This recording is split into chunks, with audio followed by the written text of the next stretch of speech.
Indonesia juga begitu. Jumlah kasus itu naik atau turun tergantung jumlah tes. Kalau mau kasusnya sedikit, jangan lapor jumlah tes seperti di Cina. Kalau mau kasusnya banyak, perbanyaklah jumlah tes. Dan jangan heran, kebanyakan dokter, termasuk yang memberi nasihat kepada presiden, justru ngotot minta jumlah tes diperbanyak, karena berpikirnya textbook. Dan juga karena ada duitnya. Kenapa pada minta tes COVID diperbanyak? Duit. Sweeping tes COVID? Duit. Hasil tes positif, masuk rumah sakit? Duit. Kalau mati, kubur protokol COVID? Duit lagi. Inilah hebatnya godaan setan. Sekarang kita bandingkan kasus COVID Indonesia dan Amerika. Grafik merah itu Amerika, grafik hijau itu Indonesia. Dihitung per 1 juta penduduk, kasus COVID di Amerika jauh lebih tinggi dari Indonesia. Tapi tetap aja, di saat Indonesia dilarang mudik tanggal 6 Mei lalu, di Amerika tanggal 16 Mei pada nonton UFC tanpa masker. Itu kalau di Indonesia pasti pada nyinyir dengan fantasi, awas nanti ada klaster UFC. Kita adalah korban kebodohan dan ketakutan kita sendiri. Di Houston itu bebas karena gubernurnya memang cabut aturan wajib masker dan pembatasan bisnis.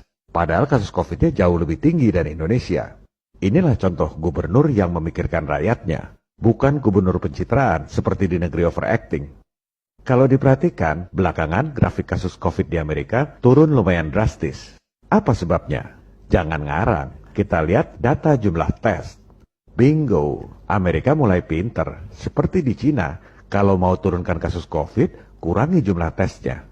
Mau ngomong apa? Buktinya Amerika dan Cina sehat-sehat aja. Buktinya Cina malah dipuji oleh dunia, sukses mengatasi COVID. Kita ini seperti katak dalam tempurung, sibuk ngarang teori sendiri, nggak ada wawasan, lihat data dan fakta di negara-negara lain. Kami ini bukan anti masker, yang mau pakai masker silakan, yang nggak mau ya jangan dipaksa, seperti di Cina dan Amerika. Yang namanya pakar kesehatan ini nggak jujur, nggak pernah selidiki dan cerita risiko penggunaan masker. Ini berita di media mainstream, The Straits Times Singapura.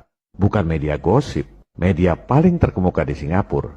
Mereka jujur beritakan fakta bahwa setelah 12 jam digunakan, ada begitu banyak bakteri dan jamur di masker yang Anda gunakan. Yang mau pakai silakan, tapi kalau maksa, siapa yang nanggung risiko bakteri dan jamur sebanyak itu masuk ke mulut dan hidung rakyat setiap hari? Kepada para pemirsa, kondisi akan semakin memburuk kalau rakyatnya diam saja. Pemerintah baru akan gerak kalau ada desakan dari rakyat. Jangan harap ada perubahan kalau tidak lakukan apa-apa.